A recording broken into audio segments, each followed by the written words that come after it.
Bakhona abantu abaye bayilwe indaba environment, bayilwe bade baphunyuke batshone ngaphaya kuba umuntu eqonda uba abam abantwana. Never. Ndifuna noko babe ne-fighting chance abam abantwana. Yeyi, enye into efuna ukuqatshelwa yi-environment, ndikuxelele. Yazi indawo esihlala kuzo ne-influence yabantu esihlala nabo sometimes dictates into yoba sizawuphila i-lifestyle enjani.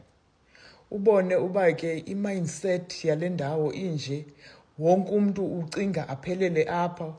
Uba unique umntu oye aqonda uba mna ndiyemka kule ndawo. Oh, i-environment. Environment, abantu abaninzi bagaxeleke kuyo i-environment, akuphungukeki kwi-environment.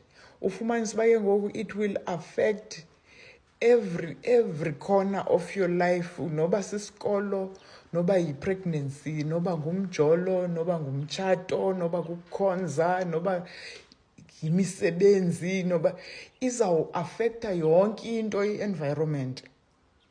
Ubone uba ke bakhona abantu abaye bayilwe indaba environment, bayilwe bade baphunyuke batshone ngaphaya kuba umuntu eqonda uba abam abantwana. Never. Ndifuna noko babe ne-fighting chance abam abantwana.